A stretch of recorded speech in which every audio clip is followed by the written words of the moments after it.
In this video, I'm doing a review of the Roterunner's Purpose Planner. I've been wanting to do a review of this planner for a really long time because it has a different weekly spread. So I don't know about you, but I'm a bit bored of seeing the same generic horizontal and vertical layout that like every planner company seems to have. I've seen it way too many times. I'm way more interested in the unique weekly layouts. So when I came across this one, I definitely wanted a copy. I'll just show you here this little packaging. You'll see the inside in a minute, but I just wanted to show you a preview. So you can see the weekly spread is very different. It has schedule, it's got habit tracker, sleep tracker, so much list space. It's a really unique layout. And I also just wanted to show you here this nice summary of all the details about the planner. So they say it is a undated 6-month notebook, but for me it is a hybrid planner and notebook because it has all the things you would expect to find in a planner, like your weekly and monthly spreads, but then it also has a very generous 96 dot grid pages. So for me, it's a hybrid planner and notebook. And I think the reason that they did 6 months, so you need to buy two copies, is because it is a bit larger than normal page size and it is about 0.75 inches thick already. So if you try to combine the 12 months in there, it would just end up being too fat. And that's because of all those dot grid pages and some extra like goal planning pages that they include as well. It is a soft cover, which helps to reduce the weight. Normally I don't really like the soft covers, but I can understand why they did it for this planner.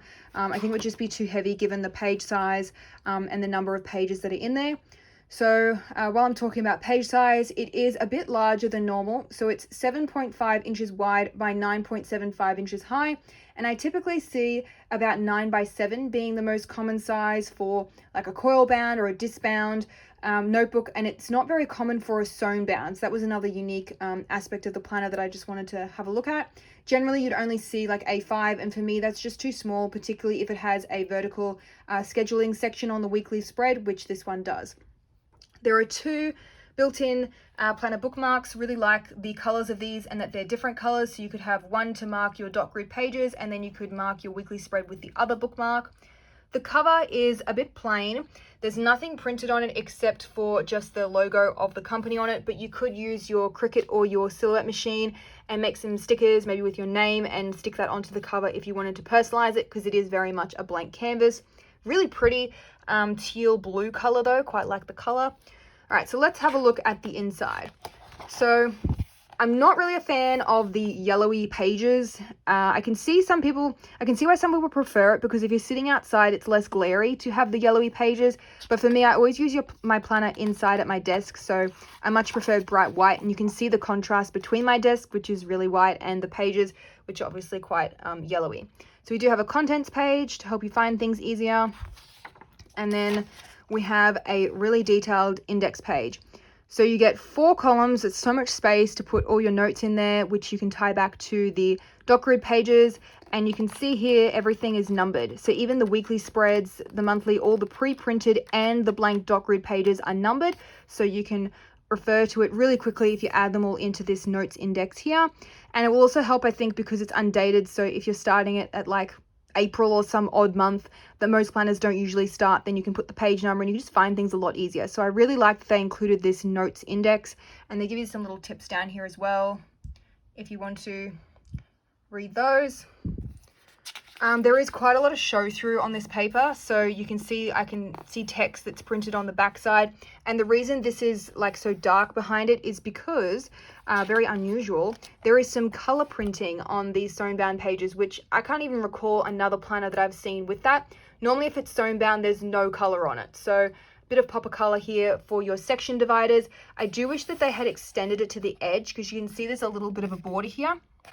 And if they'd extended it to the edge, it would be a lot easier to find when 1 month starts or ends, because you can see I have to flick before I find it, and it's just not as easy as if they just extended the color right to the edge. So at the front here, we have a getting started section. I will have photos of all of these pages if you want to have a look in more detail, which will be on my blog. There'll be a blog post specifically for this review, which I will link down below, but I will just try and show you on video too, in case you're someone that prefers video. So at the front here, we have these 6-month roles and goals. So that's a bit different for me. Normally it's just like a goal page, but their layouts are quite different than most goal pages. So we've got a role instead of a goal, and then you can do your why. So maybe for me, it would be like, I want a promotion to like management position rather than just, career. So a bit more specific. You've got some space to put the deadline and the date that you did it. And you can also say what you think you're going to need to do monthly, weekly, and daily. So maybe for me, I'd be looking up like the KPIs for that position, maybe looking up different salaries for that position on like Seek or another, career job posting website. So all those kind of tasks could be listed down here in this table, which is dot grid, and it is a 5mm dot grid, which is fairly common now, but I do just like to point it out because sometimes you'll find the odd planner or notebook which has like a 6mm grid, and it really just throws me out. I'm very much used to the 5mm dot grid by now. So we have a few more goal pages for some different categories. So we're up to 6 different goals that you can set, and then we have a 6-month bucket list, and there's some quotes scattered throughout the notebook as well. So the bucket list is basically, I'd say almost like a wish list. So maybe for me, I'd put, I'm going to, and I'd say like travel to whatever country. Maybe you'd say I'm going to buy a car. So you can use this in multiple ways, and they just have some generic questions, and then you can write some notes underneath as well. I haven't seen a bucket list with this layout, so it was something very different. I'll have to try it out and see if I prefer it or not. There are some notes pages at the back though if you need more room than just this little section that they give you for each goal. Next we have a reading list, which is another different thing I haven't really seen many planners include. So you can put all your books that you want to read here, and then some notes. When this planner arrived, I brought it off Amazon. It came from overseas. This page for some weird reason had all this indenting. I don't know if it just happened from the planner company's warehouse or it happened from the Amazon warehouse, but either way it's just some minor indenting. It's fine, I can still use the pages. I think it might just be a one-off, and it's only on a couple of pages in the notebook anyway. So after the book section we have the annual overview, and even though it is a 6-monthly planner, it does give you all 12 months. So if you are at the end of the first 6 months and you're like transitioning into the next one, you can start planning some notes here on the second half of the year. It's a very open-ended box, so you could put the task or a birthday or reminder, and then you can put the date here on the right. That's how I would use it anyway. Then we have the first month. So you can see that we're already a little bit into the planner and we're only just hitting the first month. So we have another colored page, another quote, and then it tells you what's in that section as well. So it's really, really detailed with how they lay it out. You've got the index and you've got like the index on the section as well. You can add the month in there, you could put a sticker or write it in, and there's plenty of space here where you could do some doodling, or you could put some notes about goals or some reminders or birthdays or whatever you wanted to put in this empty space. And they do give you a very detailed monthly calendar, and this is another reason why I wanted this planner, because it is a very different layout. So you do have the typical boxes for each day that we've all seen, but then we have all these other sections as well. So down here we have monthly reflections, which continues to the right page, and then here we have all of the goals. So you can do your goal setting, your planning, and then your reflection all on the same 2-page spread, all in the one spot. Normally I would do probably like 1 to 2 pages on like a monthly review with some questions that I do each month. I'll have the link down below if you're interested in what those questions are. So I'm very interested to see if this is enough space for me or if I end up running out of room. And these are also different prompter questions than I would normally have. So like learning and insights, it's different. I don't normally do that. So I'm willing to try something new. And we have all the goals here with some little circles so you can make it into like a list, but it's very faint. So if you wanted to, you could just do some notes in here instead if you preferred. And it's got 6 categories, which I think most people would use, quite generic categories. And you could always use some whiteout and just change it to whatever else you wanted it to be if you prefer. And there's little boxes where you can write the date. I like that they're on the right side of the box because then you've got plenty of room to write here, and most planners include it on the left, but for me it just keeps it neat if everything's like indented to the left side rather than one line going to the right when the box is on the left. It made sense in my head when I said that. I hope that made sense when I said it on the video. And then we have the weekly spread. So this was the main reason for getting this planner. We have a similar size space to the monthly spread to plan that weekly with the schedule. It starts at 5 a.m., which is super early for me. I probably would never get up at, actually, no, I can't even remember the last time I got up at 5 other than to go to the airport. And then it ends at 11. So it should appeal to most people. I mean, I can just skip straight to like 7 or 8 o'clock, and then I've got it all the way through to 11, which I would actually use. So a very long schedule section, and there's a little bit of a gap there as well for like the suggestions for lunch. You can put the dates up the top here. It starts on a Monday, which is consistent with the monthly calendar, which is good. And over here on the right, we have similar like prompter questions, which tie back to those same goals that you saw on the monthly spread. You can see here they're quite similar. And then down the bottom, we have a habit tracker. You can do up to 7. There's also a sleep tracker, which I've never seen before on a weekly spread. So that's an interesting addition. We've got a to buy and a not to do list, which I think is a really good idea.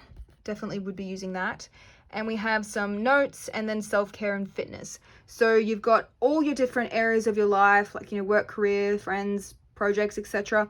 And you can see it all at the same time on this 2-page spread. So I really like this. I think it's really good to keep you accountable to your goals, make sure that you're balancing things, not spending too much time on one part of your life and nothing on the other. So I really like this spread. I do wish the pages were a little bit thicker. You can see there is some show through here, and the yellow is also a bit of a turn off for me, but on the whole it's a functional layout at least, so maybe I can look past the paper and just focus on the functional aspect. So there's 2 dot grid pages for the week, and then we start again. So there's heaps of space to do your planning. That's a 4-page weekly spread, which is really hard to find.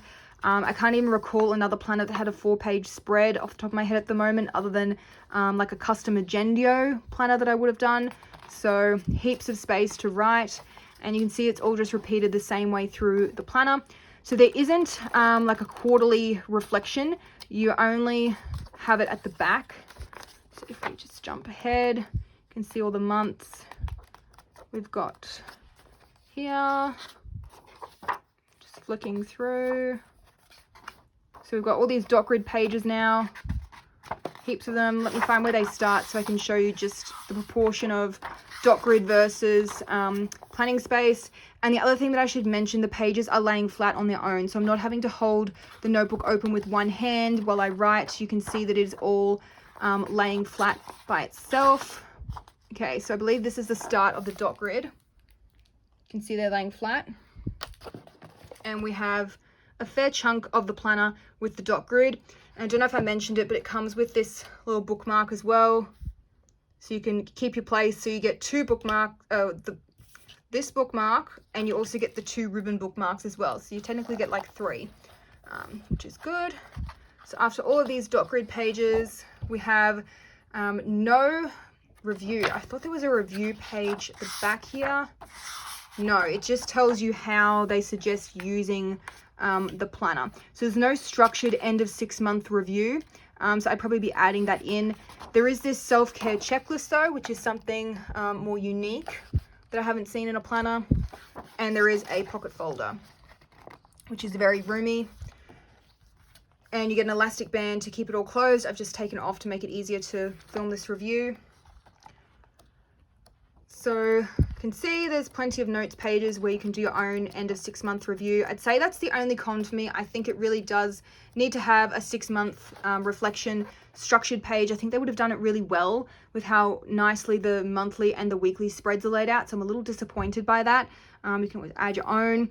Now you notice that I didn't bother doing a pen test just because I can see so much show through of the pre-printed pages that to me it just didn't seem like there was much point in doing a pen test, because I'm going to assume there's going to be ghosting of any pen that I use, whether it be a gel or a fine tip or a ballpoint pen. So that would be definitely a con for me.